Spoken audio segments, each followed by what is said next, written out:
Alhamdulillah ngeliat muka-mukanya sih pada cerah semua ini. Alhamdulillah kita semua tim keluarga besar PCM selalu dilindungi Allah, selalu diberi kesehatan sehingga kita bisa kumpul terus di sini saling sharing, saling menyapa ya. Mudah-mudahan kita selalu dijaga dan selalu dilindungi. Aduh, ini saya jadi deg-degan nih. Soalnya nih mau ketemu tadi makanya saya rada lama. Nggak mau kalah soalnya Mami Riri ini terlalu selera cantik. Jadi saya pakai lipstik dulu nih tadi ya. Tumen-tumenan nggak mau pakai lipstik. Jadi pagi ini saya pakai lipstik. Karena untuk ngimbangi. Ngimbangi. Tetap nggak seimbang ya Mama. Oke Mami, aduh saya manggil beliau ini Mami Riri. Karena akrabnya dengan beliau. Jadi ini sosok yang luar biasa. Kemarin itu sempat ngobrol sama Kang Jaki ya. Aduh, siapa nih ya yang ini nih yang tokoh-tokoh keren lagi yang kita bisa ajak ngobrol-ngobrol di sini, bisa sharing pengalamannya. Nah, ketemulah nih inget-inget aduh saya punya sobat yang luar biasa.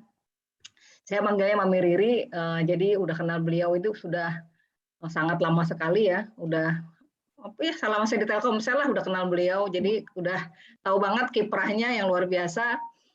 Dari mulai beliau jadi staf sampai berkibar seantero jagat raya, nggak hanya lokalan, nggak hanya level Bandung Jabar, tapi udah internasional ya Mam. Luar biasa, dapat penghargaan juga dari dulu inget ya saya juga sempat ikutan tuh ininya acaranya, dapat dari di Eropa ya Mam, kita kemana waktu itu ya? Social Baker, wah itu juga Social Bakers ya luar biasa. Tuh kan cantik banget dah gua. Aduh, Mami, I miss you. Itu yang luar biasa. Aduh, ini saya salut. Pokoknya kalau teman-teman tahu benar nanti Mami akan cerita banyak, panjang lebar, panjang kali lebar, jadi luas banget. Bagaimana beliau berkiprah selama ini di Telkomsel. Jadi yang kemarin sudah di-share sama Kang Jaki kan teman-teman udah baca tuh ya. Itu kalau ngeliat Mami Riri ini kayak ngeliat sejarah Telkomsel dari awal. Sejak Telkomsel mulai berdiri sampai sekarang yang luar biasa. Ini, waduh, Mami Riri ini benar-benar kontribusinya luar biasa. Kalau nggak ada Mami Riri, nggak tahu deh nih. Waduh, nggak tahu deh ini Telkomsel. Seolah-olah. Jadi bisa dilihat teman-teman bisa dibaca ya, itu benar-benar sejarah Telkomsel tuh yang sudah dipaparkan oleh Mami Riri ketika beliau kemarin purna tugas ya Mam. Aduh sedih bener, tapi ternyata kesedihan gue, ngapain gue sedih-sedih, orang sampai sekarang aja masih bisa berkontribusi, masih bisa sharing, masih bisa bagi-bagi ilmunya, pengalamannya yang luar biasa. Jadi saya nggak usah panjang-panjang ya, biar Mami Riri aja yang cerita, nanti baru kita bisa tanya-tanya sama beliau. Jadi ayo teman-teman dengarkan apa yang bisa dipaparkan, apa yang bisa di-share, kita ambil yang baik, yang sangat baik dari Mami Riri, kita bisa tanya pengalamannya yang luar biasa, kita manfaatkan kesempatan pagi ini untuk kita bisa menggali apapun yang bisa kita gali dari beliau. Oke, Mam, silakan. Siap. Cerita sama kita ya. Aduh, kangen ih. Makasih Kak Idang, makasih Mas Zaki, teman-teman PCM, ada Mas Dedi juga. Wah, jadi terkenang. Ini nih susah nih kalau kembali ke Telkomsel jadi nggak move on Mas Dedi. Tadi aku ada Lilis apalagi nih. Lilis tuh pagi-pagi udah japri aku ngasih virtual background. Teman-teman thank you banget ya. Ini pertemuan pagi ini buat aku pensiunan, imunisi banget gitu ya. Ingat-ingat ya, pensiunan itu butuh pengakuan bahwa dia masih hidup. Tapi aku pengen liatin persepsi yang lain ya tentang Purna Bakti gitu. Nah itu kenapa thank you banget juga Mas Zaki. Kemarin aku share tentang aku bangga menjadi Telkomsel. Untuk mengatakan pada orang-orang yang masih di Telkomsel, please proud Telkomsel gitu. Jangan mengeluh, jangan curhat terus gitu kan. Banyak hal yang bisa kita syukuri dari Telkomsel, dan aku dengan tagline Telkomsel adalah laboratorium terbesar dalam hidup aku. Dan mudah-mudahan jauh buat teman-teman di PCM semua. Oke, pagi ini aku akan cerita dikit kenapa aku nulis aku bangga menjadi bagian Telkomsel.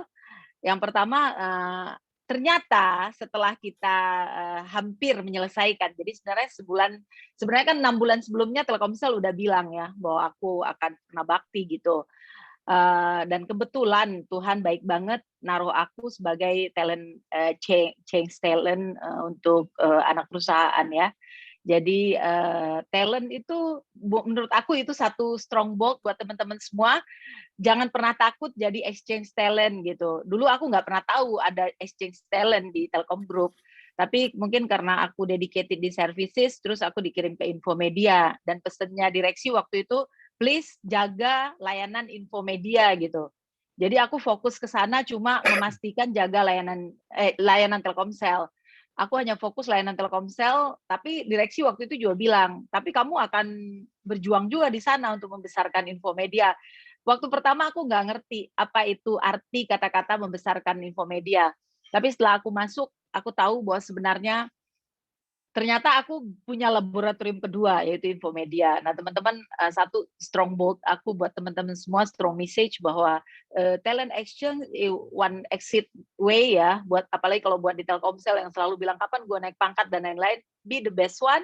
Dan kalau kamu terpilih, kamu akan dapat kesempatan yang lain. Dan benar, ternyata sampai aku landing di Infomedia, karena aku harus pernah bakti di Telkomsel gitu. Dan itu satu hal yang very meaningful ya, landing dengan sempurna lah. Aku tulis di buku ini bahwa aku landing dengan sempurna. Aku sampaikan ke Mas Hendry bahwa aku bahagia banget di saat in the top aku bisa landing dan meninggalkan 3 perusahaan besar gitu, Telkomsel, Infomedia yang saat ini memang sedang growing banget di bidangnya gitu ya, growing di bidangnya. Dan aku merasa aku berhasil berkontribusi di situ.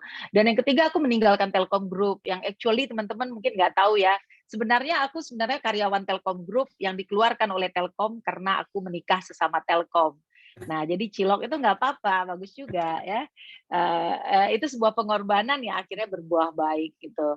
Nah, teman-teman itu sih sedikit tentang pengalaman aku di Telkomsel. Terus kenapa sih aku tulis buku? Aku ingin mengatakan bahwa dalam proses berkarya itu, yang kalian bilang biasanya bekerja, itu ternyata kita menemukan banyak hal yang kemudian di saat kita purna bakti itu menjadi sebuah garis gitu, sebuah garis yang bisa diceritain.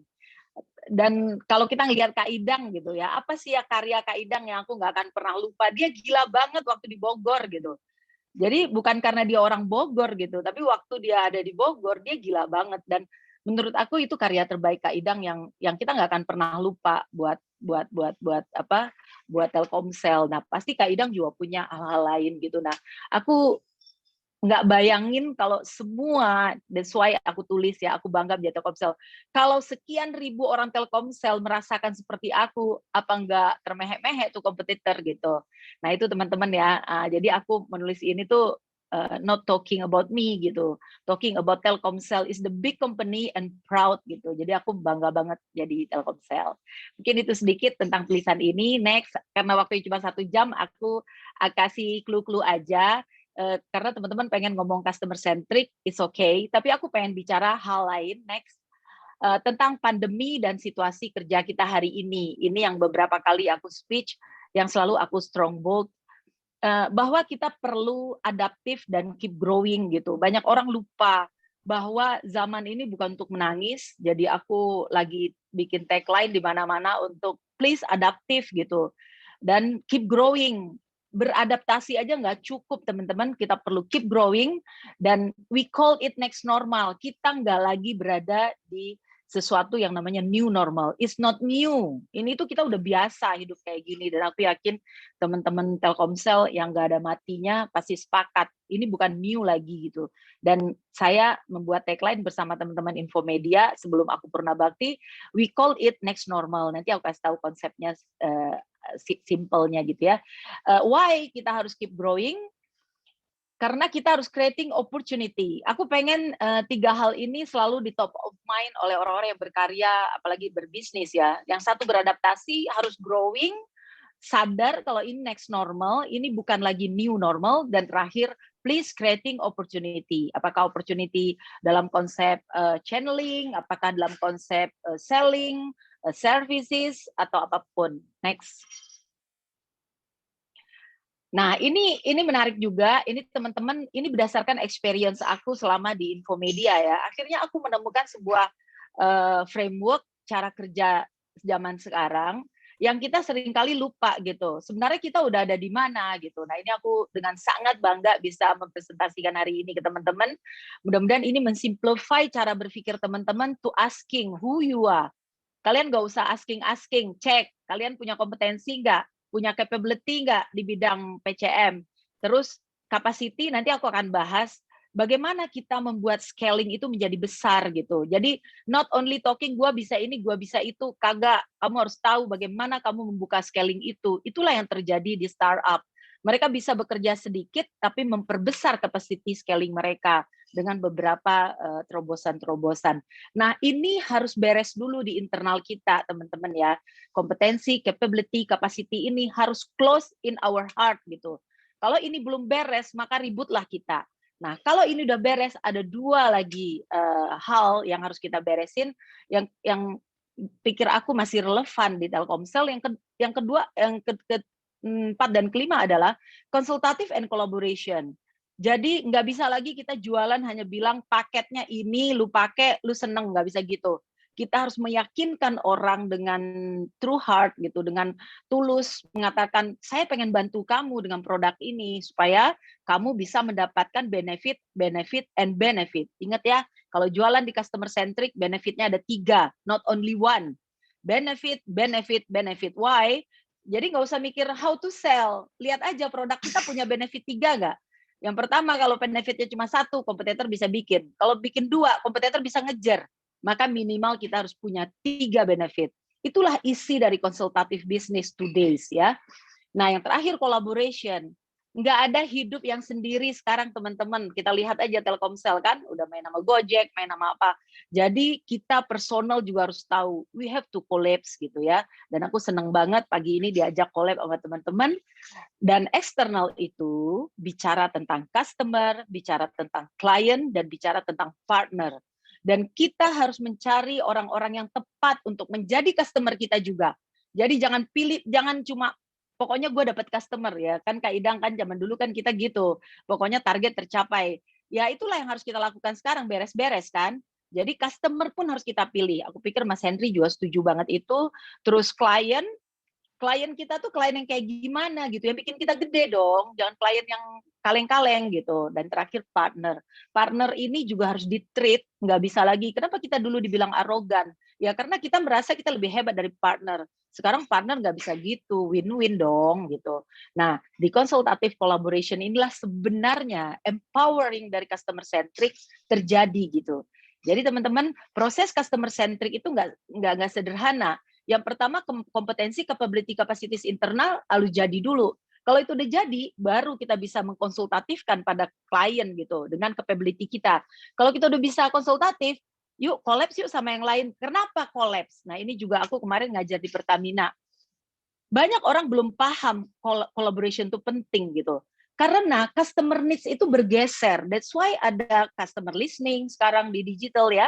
Karena kita harus tahu, kita harus cari partner yang mana nih yang cocok buat klien kita. Apalagi kalau teman-teman ngomong B2B ya. B2B itu udah complicated banget gitu. Sehingga pemahaman tentang partnership juga sebuah hal lain yang memang kita harus trial and error mungkin ya, dan harus memang agile gitu. Oke, next. Jangan lama-lama ya, oke cuma 1 jam. Ah, Zaki jahat nih, cuma 1 jam. Oke ya, ini boleh aku sambil kasih nanya nggak, Mam? Ketika ada yang mau nanya, boleh skip gitu, boleh ya? Ayo, teman-teman ya, yes, silakan ya. Yang keinget-inget langsung ya. Ya. Ini soalnya aku main cepet nih. Konsultatif ya. Konsultatif means, ini kalau aku di Infomedia kemarin, aku bikin satu konsep namanya Digital Business Transformation.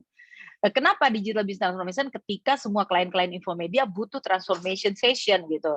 Nah, biar kita bisa ngitung supaya kita terus-terus profit, maka kita yang ngedesainin digital business transformation dia gitu. Kita siapin sebuah skenario, blueprint. Ini aku belajar dari Telkomsel. Telkomsel kenapa customer service-nya the best in the world? Karena dia punya blueprint yang keren dan disiplin untuk mengeksekusi gitu. Dan secara bertahap diimprove. Nah, akhirnya dari situ aku bikin prototipe untuk beberapa bidang industri lain selain telecommunication. Jadilah sekitar 22 digital business transformation. Dan itu aku ngerasa sebuah kekayaan yang luar biasa ya, kekayaan intelektual yang luar biasa. Dan itulah yang aku jadikan konsultatif yang nggak bisa disaingin sama kompetitor gitu. Jadi klien itu kita bikin duduk, diem, dan kita bikinin skenario. Nah, pada saat itu aku butuh orang-orang lain bantu, itu yang disebut dengan collaboration. Dan collaboration itu hanya bisa terjadi teman-teman kalau internal kita udah beres ya. Jadi internal dan eksternal. Nah, kenapa ada award, kenapa ada Satya Lencana, banyak banget yang tanya. Aku bilang itu terjadi karena collaboration internal dan eksternal itu smooth. Jadi aku mendapatkan apresiasi itu bukan Riri Amalasyulita, yang mendapatkan itu bagaimana aku mampu membuat collaboration yang smooth di antara internal dan eksternal dimanapun aku berada, mungkin itu. Nah itulah ya customer dan partnership. Jadi mungkin kalau customer centric teman-teman udah banyak banget ilmunya gitu. Tapi aku pikir ini keyword yang dalam experience digital business transformation benar-benar menjadi sebuah titik tolak yang luar biasa. Itulah sebenarnya competitiveness di bidang telecommunication and digital today's. Next. Yang mau nanya Raisen ya, ini aku cerita tentang sebuah konsep baru yang aku bikin tentang next normal situation. Dulu kan kita bicaranya 4P, people, place, process gitu ya, infrastruktur. Nah, di next normal situation teman-teman, orang kagak butuh kamu pinter, kagak butuh kamu jago network, kagak butuh saat ini. Yang dibutuhkan adalah orang yang beradaptasi dan orang-orang yang punya original idea. Jadi teman-teman menurut aku, please lupakan tentang sekolah kita. Itu udah pasti. Kenapa kita diterima di Telkomsel? Kenapa kita hidup di Telkomsel? Memang karena kita punya latar belakang yang spesifik. Tapi kemampuan itu nggak berguna di saat sekarang, di saat pandemi ini telah memberi contoh bahwa orang-orang yang ada di next generation atau di next normal situation adalah orang-orang yang create competent and adaptive capability resources. Ini aku pengen pesenin ke teman-teman Telkomsel, please adaptif. Lu nggak usah pilih kenapa bos lu kayak gitu, kenapa temen lu kayak gitu, kenapa instruksinya kayak gitu, kenapa KPI-nya kayak gitu. Adaptif aja. Nanti dalam perjalanan kita akan belajar, kita akan bisa improve, kita akan bisa correction, apalagi Telkomsel ya, open mind banget gitu. Kita bisa gebrak meja juga, bisa nggak sih bosnya gitu? Pak Cumi ada ya? Boleh ya, gebrak meja itu bagian dari next normal idea. Oke, nah ini yang 3 tambahan ya, bahwa proses-proses harus disimplify seperti lagu kalian tadi yang keren banget.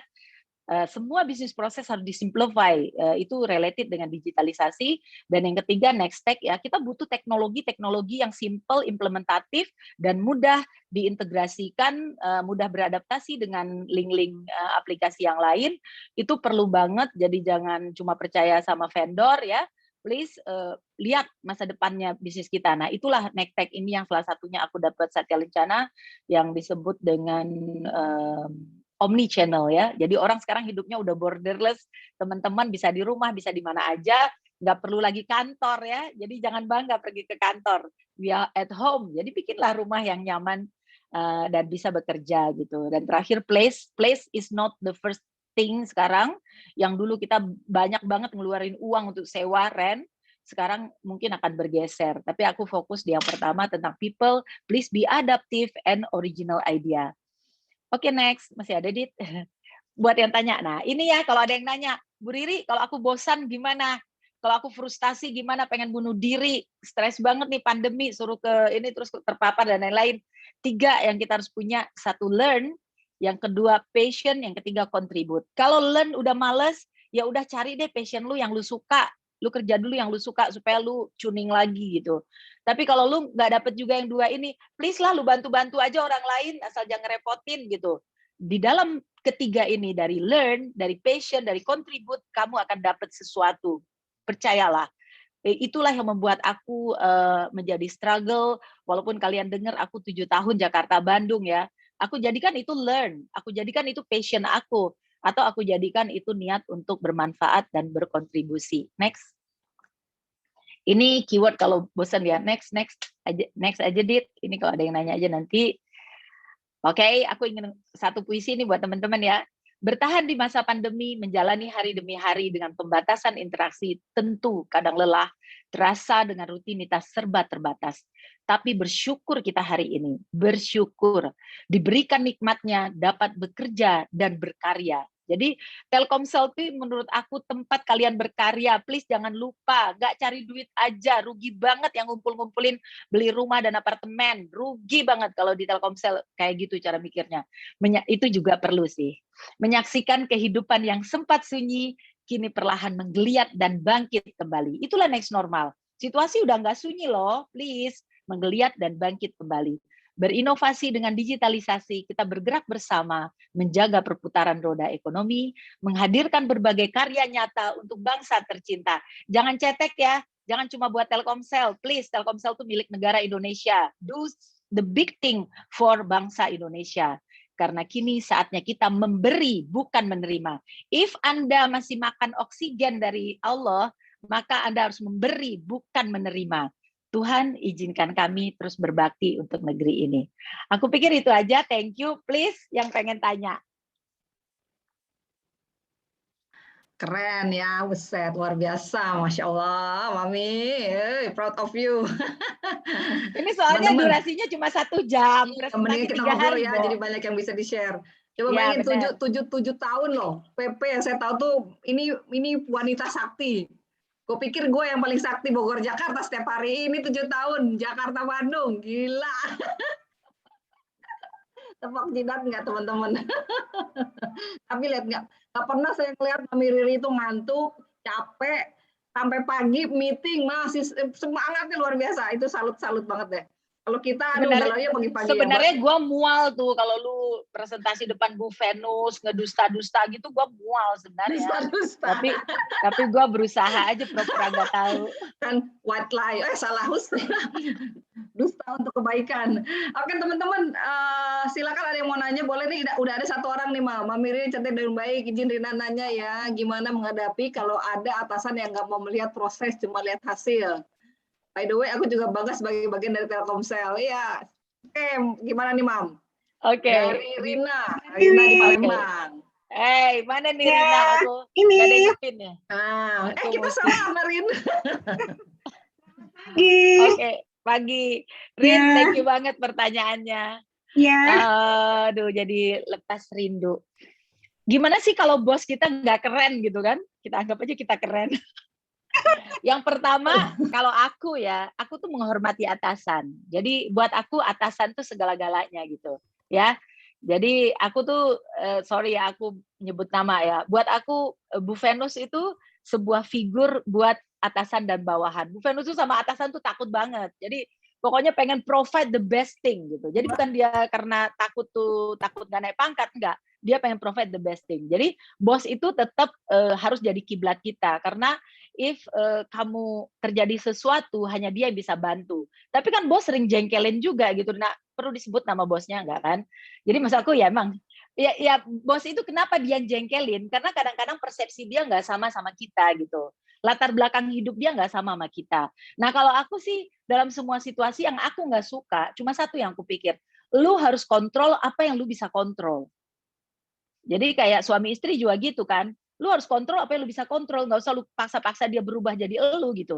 Jadi kalau aku ya udah biarin aja atasan itu dengan ketidakcocokan kita, tapi kontrol semua resource yang ada di diri kita untuk bisa mengatakan sama dia, gue nggak sebego yang lu pikir gitu, gue nggak sebodoh yang lu pikir, atau gue nggak match yang lu pikir gitu. Jadi kita keluarkan karya-karya lain, makanya aku suka dianggap nyeleneh.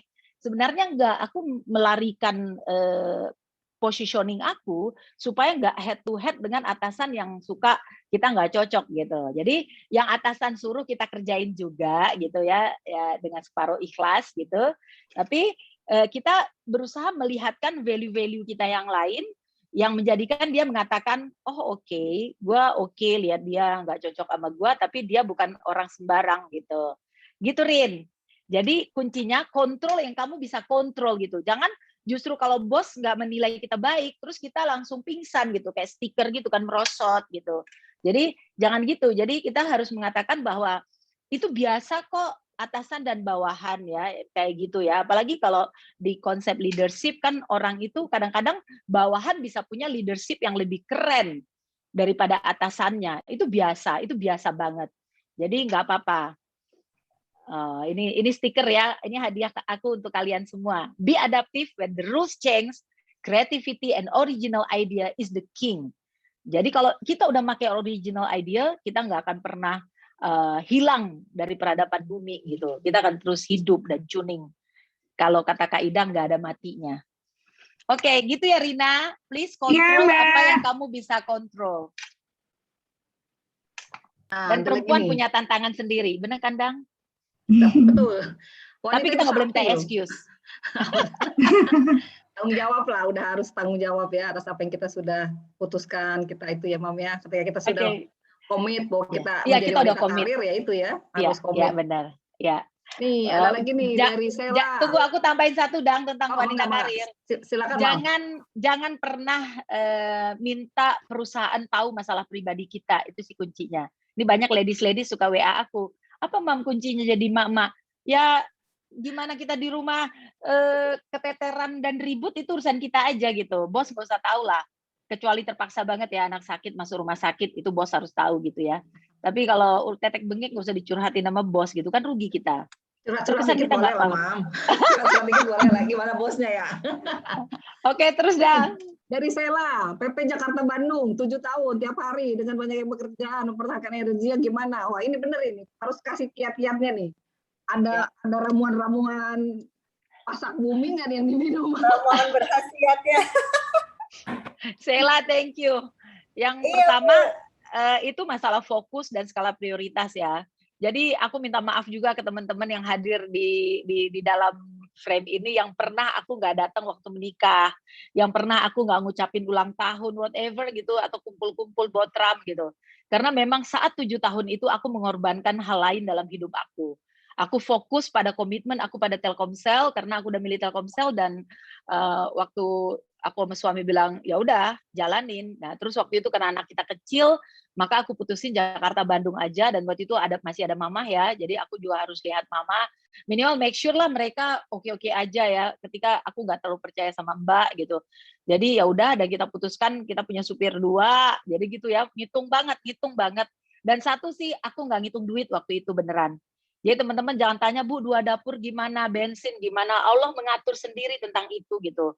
Ya alhamdulillah hari ini aku ngerasa Allah nggak ngatur saat itu gitu. Allah mengatur in the end of the journey gitu. Jadi teman-teman itu hanya masalah focusing skala prioritas kita dan ketika kita jalanin semua baik-baik saja gitu. Dan waktu itu sorry to say ya ada bos yang waktu itu aku kan sedang ngambil S2 dan cuma tinggal 1 SKS gitu dan itu salah satu opportunity aku untuk cum laude. Tapi bos aku bilang, "Pak, saya minta izin dong Pak jam 4. Kamu komitmen sama siapa? Sama university kamu atau sama Telkomsel?" Gila, gue pernah digituin loh sama Telkomsel.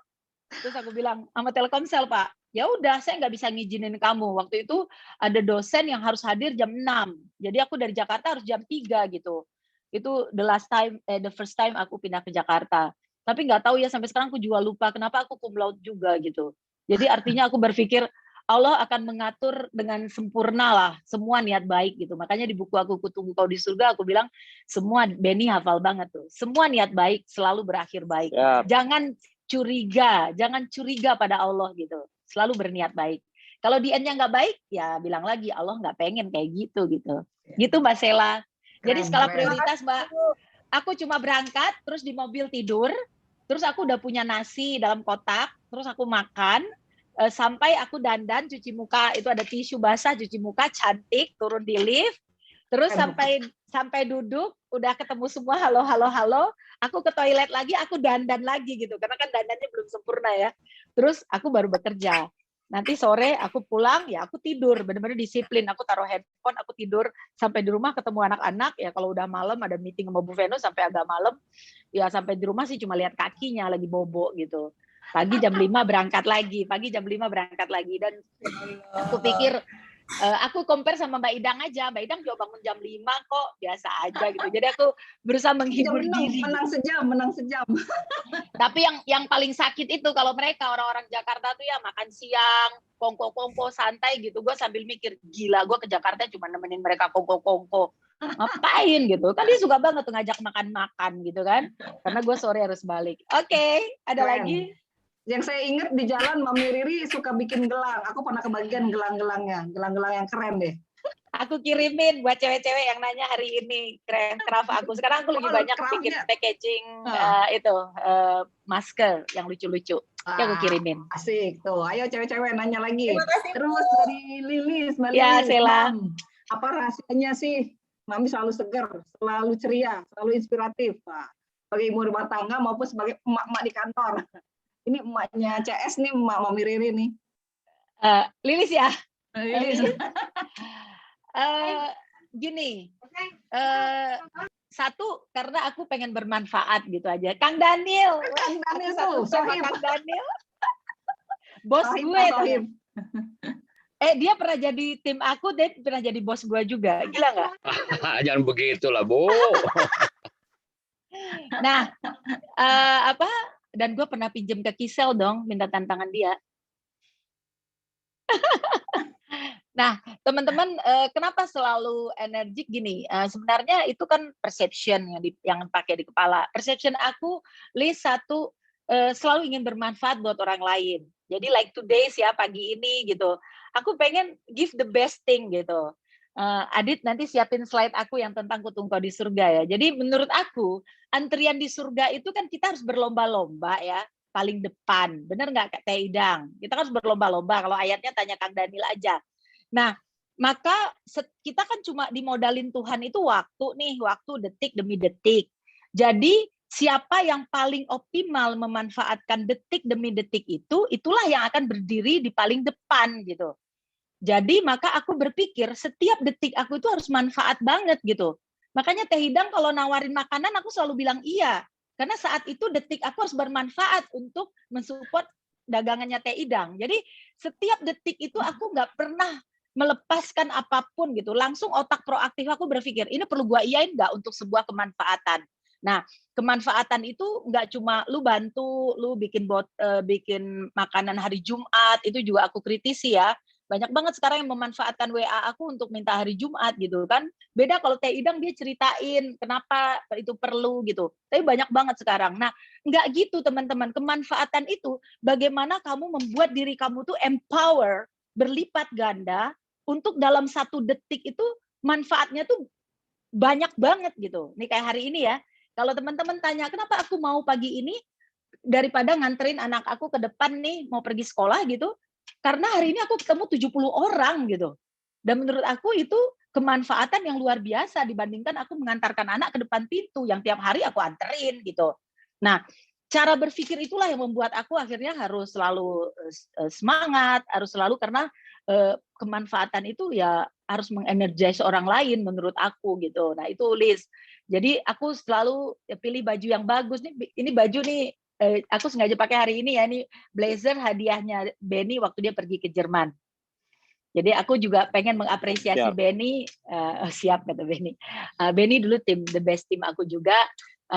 Aku ingin mengatakan bahwa di setiap detik itu kita bisa membuat kemanfaatan yang luar biasa, termasuk cantik, bersih, mandi pagi, duduk, preparation. Mungkin teman-teman lihat tadi aku duluan datang ya. Aku pengen preparation apakah backdrop ini sesuai dengan warna baju aku. Itu penting banget buat gue. Enggak, tapi ya itu bagian itu bagian dari kesungguhan teman-teman. Ada satu kata yang kita harus punya, sungguh-sungguh. Mungkin kalau yang suka ngaji ya, sungguh-sungguh.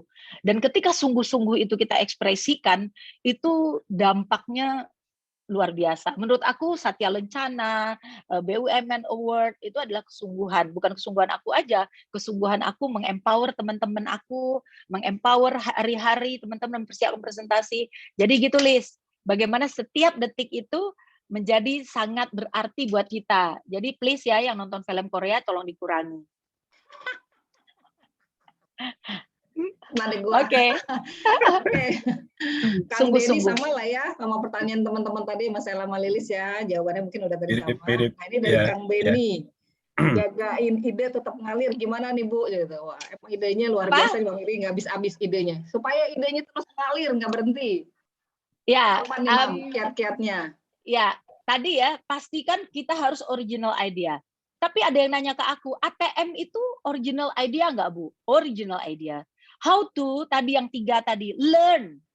pergilah ke Periplus, baca, dengerinlah orang webinar, sungguh-sungguhlah kalau ada yang ngomong kayak gini gitu. Pasti kamu dapat satu idea. Allah itu baik banget. Kalau kamu berdoa untuk sebuah kebaikan, maka Allah akan kasih kebaikan. Ketika kamu mampu melakukan kebaikan, Allah akan kasih 2, 3, 4, 5 kebaikan. Nanti ada slide-nya, nanti Adit cerita. Itu aku tulis di buku Tunggu di Surga. Karena ketika aku merasakan aku sampai nggak mampu berbuat kebaikan gitu. Jadi orang banyak yang ngundang gitu loh, Dang. Banyak yang banyak yang ini, banyak yang minta tolong. Ketika aku nggak mampu berbuat kebaikan, itu buat aku tuh sedih banget. Jadi menurut aku original idea itu adalah ketika kita berniat baik dalam sesuatu, itu Allah akan menambah aja nih di kepala ide-ide itu dan dia datang mengalir tanpa di stop. Jadi kalau teman-teman nggak dapat original idea, mungkin yang harus diluruskan niatnya gitu. Dan memang salah satu doa aku dalam sholat, ya Allah jangan hentikan ide-ide itu dari otakku untuk banyak bermanfaat buat orang lain. Dan itu perlu juga ya doa itu gitu. Mungkin Allah jadi selalu kalau lihat apa aku dapat ide baru gitu. Jadi teman-teman learn. Enggak, tapi learn, contribute dan passion. Itu 3 itu kuncinya untuk original idea. Jadi jangan berhenti belajar, jangan pernah menghambat diri kamu berkontribusi terhadap orang lain nih kayak pagi ini itu kan aku ketemu teman-teman langsung ingat oh berarti PCM itu fokus ke customer centric juga ya, langsung jadi dapat ide baru gitu. Jadi pertemuan-pertemuan kita berkontribusi, ngobrol sama teman-teman, ngopi-ngopi di Starbucks itu akan membuat new original idea gitu. Jadi banyak learn dari sekitar kita aja cukup buat dapat original idea. Sama tadi ya, sungguh-sungguh supaya di pintu surga gitu. Masya Allah, keren. Ini dari Hardini Kartika. Dear Ibu Riri, keren banget sharingnya. Izin bertanya terkait hard skill yang dibutuhkan saat ini, salah satunya adalah public speaking. Gimana caranya mengasah kemampuan tersebut agar ide atau pemikiran yang disampaikan dapat diterima dengan baik. Nah, Mbak Riri terang ini runtun nih. Kayak ibu dosen banget lah ya, sehingga kita bisa mudah menerima apa yang di-share. Dia bilang gue ibu dosen. Kayak ibu dosen gajinya kecil. Jadi speaker gajinya gede. Kan jadi itu, Mam. Pahala yang gede. Benar-benar. Public speaking, tadi Mbak siapa namanya? Mbak Hardini. Hardini Kartika. Mbak Hardini, jadi public speaking itu sebenarnya nggak ada apa-apanya kalau kita nggak punya ide. Jadi yang benar itu tadi kompetensi, capability, dan capacity kita harus clear. Jadi bahan yang akan kita cerita ini kayak aku cerita ke teman-teman ini tuh harus melotok dulu di kepala. Kenapa ngelotok di kepala? Karena soft skill di otak kita udah cukup gitu kan. Jadi apa yang mau kita sampaikan tuh udah ngelotok banget gitu. Jadi berlatih untuk menyusun struktur cara berpikir itu sebenarnya di dalam public speaking menurut aku. Jadi yang public speaking yang diajarin orang confident di customer service tuh nggak ada pelajaran itu. Yang diajarin di customer service lu pinter. Jadi kita kudu pinter itu bisa learn dari orang lain, bukan kita harus cerdas, harus cum laude, nggak gitu. Tapi menguasai materi yang pengen kita sampaikan, itu yang pertama. Yang kedua, dengan kita sering berlatih dan memberanikan diri, ya ini berani ya. Dulu aku takut banget loh Mbak Dini tampil di kelas, dulu aku takut banget ditanyain orang nggak bisa jawab gitu. Ternyata nggak semua pertanyaan harus kita jawab. Kita bisa bilang saya bukan ahli di bidang itu atau saya nggak ngerti tentang itu. Nggak apa-apa, orang juga maklum kok, kita kan bukan malaikat, bukan Tuhan gitu. Jadi Mbak Dini sebenarnya orang gagap dalam public speaking karena takut ditanyain yang dia nggak ngerti. Jadi pastiin aja yang kita ngerti, ya kita bilang saya hanya bercerita dalam skop ini. Kalau Anda bertanya tentang hal lain, saya akan usahakan jawab. Kalau enggak, saya akan coba cari jawabannya for next session gitu. Nah itu akan bikin kita sangat confident. Itu tadi, tambah tadi preparation, merasa confident, tadi Kak Idang pakai lipstick gitu kan, itu bumbu-bumbu kecil yang bikin kita kuat berani di public speaking. Gitu Mbak Hardini. Oke, terima kasih Mbak Riri, keren. Apalagi kalau tambah Satya Lencana gitu. Guys. Mantap. Ya, semua dapat tuh, susah tuh. Dari Adi nih, Adi Juragan Sambal nih, Mam. Menurut Ibu, ide yang baik itu ide seperti apa? Oke. Sederhana jawabnya, ide yang bermanfaat untuk banyak orang. Jadi teman-teman, kenapa Gojek, GoSend, GoMessage, Go itu laku? Karena based on cara berpikirnya kemanfaatan buat orang banyak. Dia pertama nggak cari duit kok. Jadi dia hanya berpikir bahwa gimana gue bikin sesuatu yang bikin masyarakat ini simple. Salah satunya ya teman-teman, tolong didoain, ada berapa nih? Cek dulu. Ada 72 orang. Aku masih punya ide, punya mimpi sebenarnya di Infomedia ya. Itu yang bikin aku sedih sebenarnya. Dari semua, kalau kalian bilang pensiun itu menyedihkan, gue senang. Karena gue landing di saat in the best moment gitu ya. Tapi ada satu mimpi aku pengen bikin kontak center Indonesia 1. Jadi aku berpikir, kenapa terjadi confuse, terjadi hoax, terjadi korupsi di Indonesia? Karena orang nggak transparan gitu. Kalau aku punya masalah tuh aku nggak bisa cerita kemana-mana, jadinya aku cerita di WA. Nah, dengan belajar di Infomedia, dengan adanya omnichannel, sebenarnya negara bisa bikin kontak center integrated gitu. Sehingga nggak ada informasi yang bocor kemana-mana gitu. Kalau Kak Idang punya anak, nggak punya kerja, tinggal telepon presiden, anakku sekolah ini itu dicatat kontak center, dan itu diserahkan ke tenaga kerja atau ke Menteri Pendidikan gitu. Nah, itu sangat mungkin dengan kontak center. Nah, aku masih bermimpi pengen bikin kontak center Indonesia 1. Tapi beberapa jalur masih belum jalan. Itu sih mimpi aku setelah ini. Semoga, itu, Mam. Amin, mudah-mudahan. itu salah satu, amin. Itu ide untuk orang banyak. Ide yang keren itu yang gimana? Ide yang bermanfaat untuk orang banyak dengan capability yang kita punya ya, jangan ngarang juga gitu. Oke, Mam. Mungkin kalau dari Mas Dono sama ya, yang tadi ya, udah dijawab yang Jakarta Bandung 7 tahun ya. Nah, ini dari Kak Yana, Mami Riri, pagi, luar biasa Inspiring Friday Talk-nya.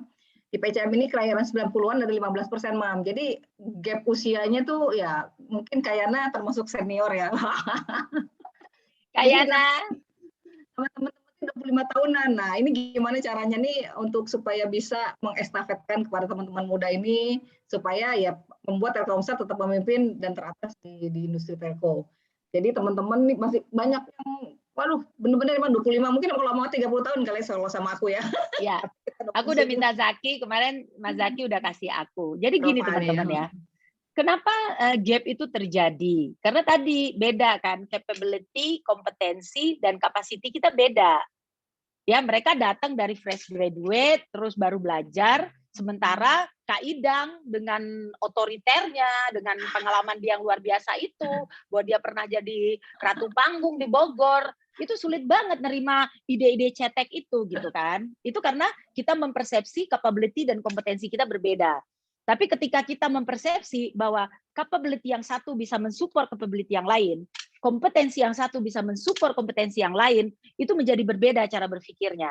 Kalau aku kenapa aku bisa cerita banyak sekarang tentang kontak center, itu aku learn dari nol. Aku belajar dari semua teman-teman di sekitar aku, setiap hari itu aku Zoom, mereka cerita, terus aku rangkai-rangkai gitu. Jadi sebenarnya collaboration intinya. Teman-teman harus terbuka, open mind untuk collaboration. Dan ketika collaboration itu terjadi, maka yang muda akan menghormati yang tua akan paham tentang cara berpikir yang muda. Itu satu. Kalau untuk membuat itu menjadi sinergi, apa sih ya tadi? Learn, contribute, dan passion. Semua orang di dalam dirinya punya 3 itu. Kalau yang muda belajar tentang kehebatan yang tua belajar tentang hal-hal baru, tentang apa yang dipikirkan anak muda, maka proses learn itu terjadi bersama gitu. Nah, sekarang konteksnya di mana? Perekatnya siapa? Leadership. Bosnya harus punya kewenangan yang kuat untuk menyatukan tim ini gitu. Nah, aku tambahin satu slide. Leadership itu adalah kemampuan kita memanage antara karakter dan skill, teman-teman. Kalau anak buahmu, timmu nggak suka sama kamu, itu karena sifat-sifat dan skill kita itu nggak blended di mata mereka gitu. Jadi kalau Kak Idang itu kan dulu tuh tabe-tabe kan, anak buahnya sama dia cium-cium kaki tuh. Karena Kak Idang itu kalau ngomong sales udahlah nggak ada lawan dia di lapangan. Tapi dia karakter dia dalam memanage tim itu juga luar biasa, sampai hari ini semua yang sakit diurusin tuh sama dia. Itu orang akan lihat 2 hal itu aja, karakter dan skill. Dah jadi leadership gitu. Nah, itu Mbak Yana. Jadi kita harus nguatin leadership, tapi kita juga harus mau collaboration dan open mind. Tapi tetap perekatnya di atas ya. Kalau atasnya nggak bantu 2 ini bertemu untuk collaboration, ya susah gitu. Jadi buat teman-teman manajer yang di bawah itu harus sering-sering diajak ngobrol gitu. Karena beda banget ya. Kalau teman-teman yang muda kan referensinya Google. Kalau kita ayah dan ibu kan, kita referensi kita ayah dan ibu. Ya kan, Yan? Hah? Iya, Tapi kan keren lu, banget. Yan, tapi kan Apa? lu termasuk milenial kan, angkatan Iya. 90. Karena kalau milenial, milenial, rasa milenial, iya senior. ternyata beda umurnya 25 tahun. Jangan Senior dipikir. milenial. Jangan dipikir nanti kayak aku loh. Aku semua tanya, Mas benar ibu udah pernah bakti gitu. Terus gue bilang, iya umur gue 56 tahun. Yang tersiksa yang mendengar, Yan. Yang mendengar itu masih merasa gue 36 tahun. Udahlah, nggak usah kita bahas. Bukan kita yang menderita. Makasih Mi, keren banget, gila seger pagi ini, pokoknya mantap Mi, Collaboration. keren. Yes, Keren Yana. Aku Yuk. sama Yana pernah bareng-bareng ya di call center. Iya, Mbak, keren banget. Oke, lanjut dari Mbak Norma ya, Mami Riri, apa key values yang diterapkan agar selalu bisa membuat tailor-made atau custom business transformation solution ke klien? Dan apabila yang dibuat sudah full effort, tidak diterima atau tidak digunakan, bagaimana mengatasinya? Untuk mempersiapkan yang lebih baik lagi untuk opportunity berikutnya. Terima kasih, Mam. Sukses mulia untuk Mami sekeluarga. Nah, gimana nih, Mam? Norma, thank you ya, pertanyaannya keren banget. Mami. Satu, Norma, kangen ya. miss you. Yang pertama, adaptif, itu key value-nya. Kamu harus, ya benar banget, organisasi sekarang bilang agile, itu nggak ada di ilmunya kita-kita ya, Kak Idang ya, Mbak Yana. Dulu kita nggak ada, kita bos yang paling keren. Nggak ada adaptif sama bawahan, mana ada. Sekarang nggak bisa. Jadi sekarang kita harus beradaptasi terhadap tim, beradaptasi terhadap situasi. Kita beradaptasi banget dengan semua hal gitu. Itu yang pertama ya. Jadi makanya agile organization itu aku sangat setuju gitu. Nah, tapi nggak banyak dari orang kita siap dengan agile organization. Itu satu. Tapi adaptif itu buat apa? Untuk membuat solusi. Nah, tadi aku senang banget tagline-nya teman-teman, in our solution. Hidup bisnis sekarang itu solution banget. Itu kemarin aku ngajar di Pertamina juga gitu. Mereka masih jualan kan minyak per liter berapa gitu. Ya mudah banget dikalahin sama kompetitor. Teman-teman ngomong kuota berapa, mudah banget dikalahin sama kompetitor. Mereka tinggal banting harga. Tapi if you are talking solution, di dalamnya ada value added. Itu sebenarnya key. Manusia juga kayak gitu. Kita harus punya key value added yang orang lain nggak bisa compare. Itu menjadi competitiveness kita. Jadi satu, beradaptasi, dan kita membuat solusi yang adaptable. Nah, kalau solusi kita itu nggak diterima, itu kemungkinan belum cocok. Belum adaptasinya belum maksimal terhadap situasi saat itu. Dan jangan dibuang dan jangan berkecil hati, jangan baper.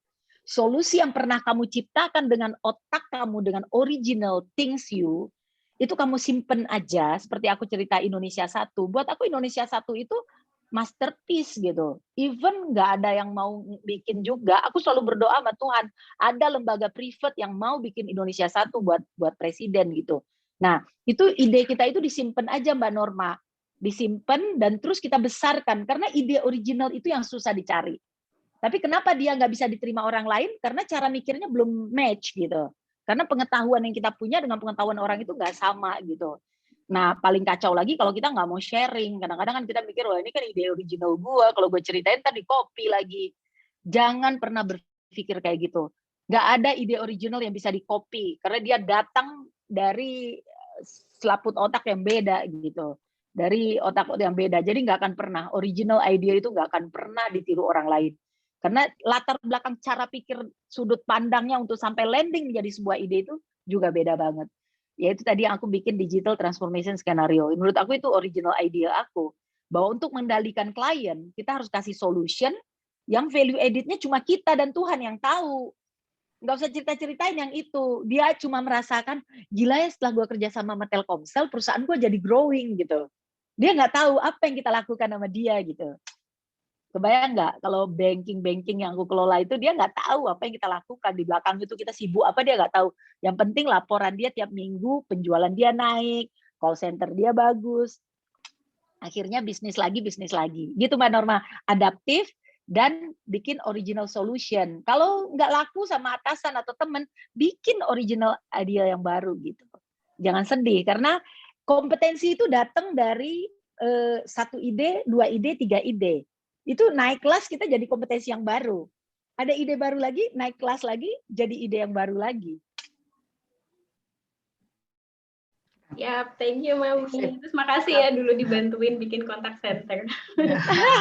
Sama-sama, makasih Norma. Oke, dari Elviana, Bu Riri, dalam memasuki masa purna bakti, hal apa aja yang harus dipersiapkan selain mental tentunya?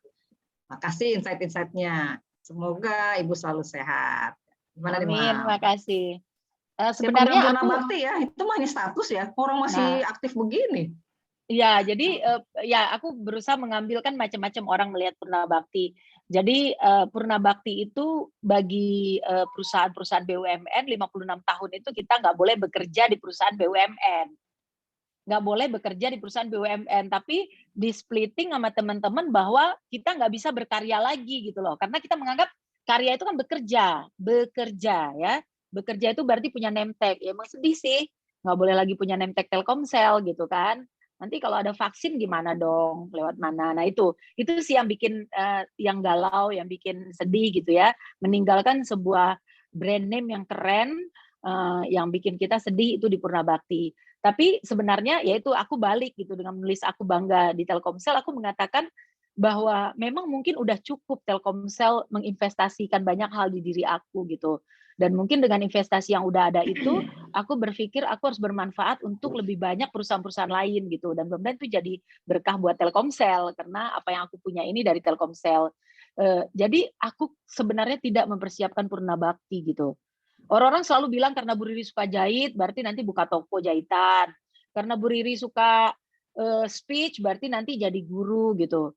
Nah, aku pikir semua niat baik itu ya kayak pagi ini ketemu teman-teman, Allah mengatur aja bahwa setelah purna bakti Riri itu harus berkarya kayak gini gitu.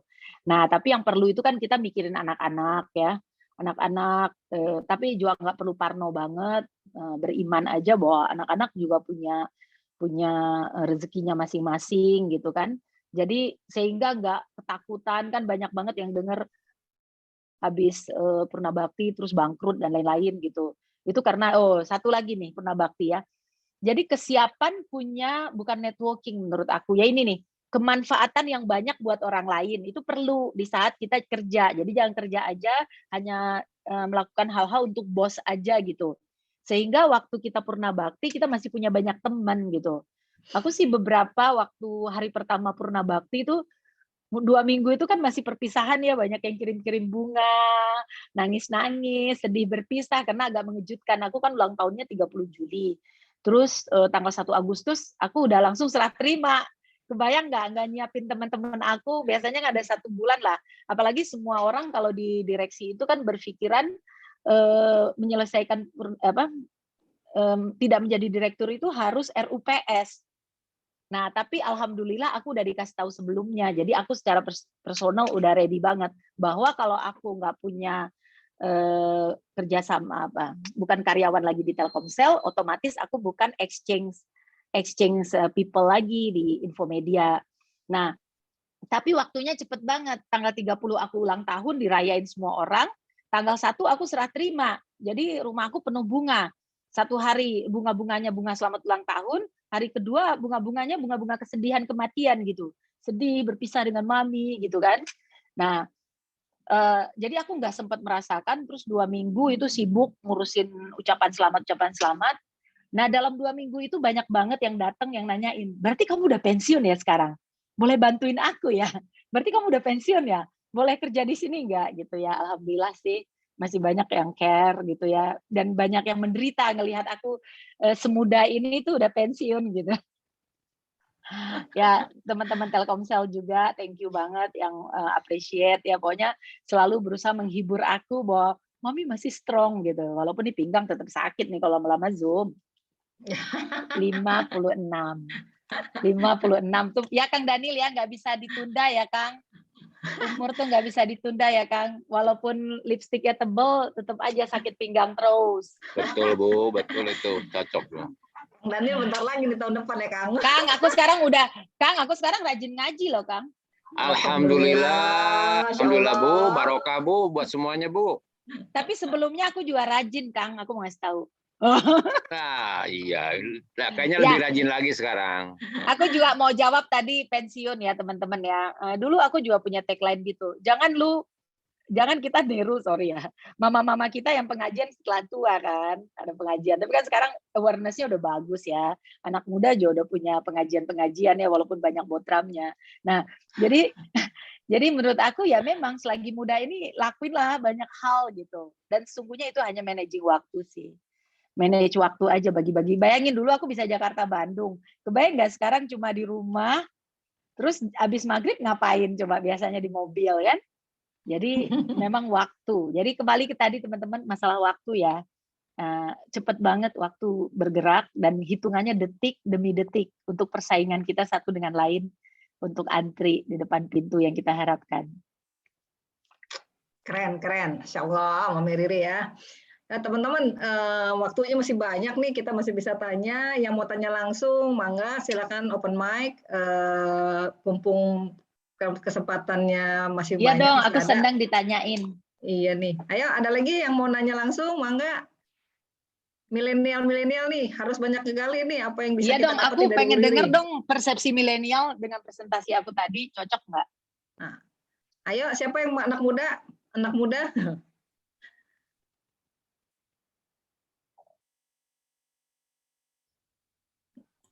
Silakan raise hand Nanti ya. aku kasih buku ya buat teman-teman ya, The Heroes with the Faces. Wah, Boleh, Bu. asik.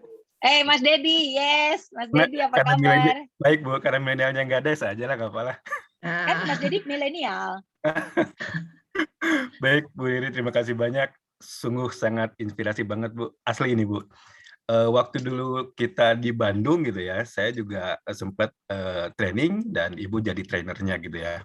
Dari dulu sampai sekarang itu masih kebayang gimana cara gaya Ibu menyampaikannya gitu ya. Dan sekarang malah lebih smart lah gitu Bu ya. Aduh, Makin sudah matang ya, luar makin biasa matang. ya. Makin Yang bikin matang. smart Telkomsel. Yang bikin Oh, smart siap. Telkomsel. Yang ingin saya gali itu gini Bu, gimana cara kita mengelola pikiran kita gitu ya, agar selalu positive thinking gitu Bu, yang tadi sama Ibu sampaikan gitu ya. Padahal kan situasi, kondisi, ataupun hasil belum tentu selalu jadi positif gitu. Nah, gimana cara kita mengelola pikiran agar selalu positive thinking Bu? Itu Bu. Ya. Terima kasih Bu. Thank you Mas Dedi. Ya, kita juga sering dengar jargon ya, positive thinking gitu. Kayaknya mudah gitu. Yeah. Actually not. Aku selalu bicara tentang hal positif, tapi kalau nyiksa aja. Ini ada Adit nih tim aku ya. Aku tetap ngasih feedback orang dalam portion yang nggak positif gitu. Lu gimana sih gitu? Tetap itu pasti ada gitu. Okay. Tapi positive thinking yang kita maksud tadi itu yang niat baik itu Mas Dedi. Jadi kalau niatnya itu salah, pasti ujungnya tuh salah. Itu. Jadi seringkali kita bete sama orang lain itu karena niat kita emang kita nggak suka kok sama dia, kita nggak suka kerjasama sama dia gitu. Makanya kalau kayak gitu aku kembaliin ke niatnya lagi. Tadi gue ngapain ya? Kenapa gue jadi marah sama dia? Aku tuh sering marah kalau orang-orang tuh sorry ya berpikir lambat gitu, atau mikir dirinya sendiri gitu. Aku suka marah itu. Tapi kan kalau orang bilang nggak positif banget sih Bu Riri gitu kan, mungkin aku juga punya ide gitu ya. Itu kan jadi nggak positif buat dia, positif buat gue gitu. Nah aku kembali ke niatnya. Kalau niat aku ingin merubah orang lain, berarti orang itu harus mau berubah gitu. Aku mempositifkannya di diri aku. Ya udahlah, aku punya batas di mana aku bisa mengontrol dia gitu. Nah, sebenarnya positive thinking tadi itu related sama pertanyaannya Mbak Sheila di awal tadi, bahwa kita hanya bisa mengontrol apa yang bisa kita kontrol gitu. Tentang diri kita, tentang cara berpikir, tentang uang kita. Jadi negatif itu muncul karena ketidakberdayaan kita gitu Mas Dedi. Jadi kita pengen ngerubah anak kita pengen ngerubah saudara kita gitu. Padahal dia cara mikirnya nggak sama kita. Jadi negatif in the end gitu. Nah pada saat itu aku biasanya kembaliin ke niat baik, ya berdoa aja. Semoga Allah menyambung, meluruskan niat itu gitu. Nah itu in the end ya itu udah kartu terakhir ya. Tapi biasanya aku sebagai atasan hanya sampai situ. Aku kalau udah kayak gitu aku splitting langsung. Misalnya udah marah-marah sama orang itu, besok aku baik sama dia. Gue udah nggak perlu lagi negatif sama dia, gue harus positif gitu. Jadi tapi bukan berarti aku nggak pernah negatif loh. Aku orangnya Karena tadi kan kalau istilah kita Kak Idang, untuk mencapai sebuah target itu kan pasti banyak hal yang harus kita lakukan ya. Kenapa bos suka marah sama kita? Karena dia punya target, Bo, gitu. Kita tuh punya target, jelasin ke kita harus kerja bareng nih untuk mencapai target gitu. Tapi dalam satu hal kita tahu tim kita itu nggak bisa mengejar target itu berlari bersama kita, tinggalkan. Cari tim yang lain. Why? Karena kita nggak bisa ngontrol dia. Malah kalau istilah Pak Masud nanti dia gandoli kita gitu. Ya benar juga sih, kita hanya bisa mengontrol apa yang kita bisa kontrol gitu. Ya sampai aku pensiun ini aku pikir ya aku harus bisa, cuma satu yang aku pasang di hati, aku hanya bisa mengontrol apa yang bisa aku kontrol. Siap Bu, siap. Kalau Makasih nggak banyak, bisa Bu. kontribusi, ojo ngerusuhi, kata Mas Masud ya Bu. Aku inget itu bener. Ya, Teh Bu Idang. ya. Ingat banget tuh kata-kata dia tuh, kalau nggak bisa kontribusi ya Bu jangan ngerusuhi. Bener juga sih, kadang udah nggak kontribusi, cerewet, wah banyak komplain gitu. Harus dibayarin lagi makannya. Ah, itu dia. Oke, teman-teman, ada lagi? Mana nih anak muda nih? Biasanya pada nanya. Beli Bu, Jeki wine? gini aja boleh, Bu. Boleh Kang Jeki, mangga. Kayak jadi MC itu nggak bisa nanya sebenarnya, makanya dari tadi pengen nanya tuh, aduh takutnya malah ngabisin waktu. Bu Riri, punten, mau nanya berapa hal. Yang pertama, Ibu kan banyak nulis. Itu sampai saat tadi ada 6 kan ya yang sudah ditulis. Itu gimana bisa menimbulkan kok sampai bisa menghasilkan 6 karya? Itu yang pertama. Yang kedua, gimana caranya kita mau bertanya, ya kayak di sini kan ya kita pernah ada 2 sesi nih forum, ternyata teman-teman itu agak kurang berkenan atau tidak berani buat bertanya gitu. Nah, itu gimana sih cara kita bisa mau menyampaikan ide-ide kita ataupun bertanya lah minimal seperti sesi seperti ini. Mungkin itu Bu pertanyaannya. Oke. Aku sambil kalian tanya, aku sambil nulis loh. Nggak ada kan yang kayak gitu kan?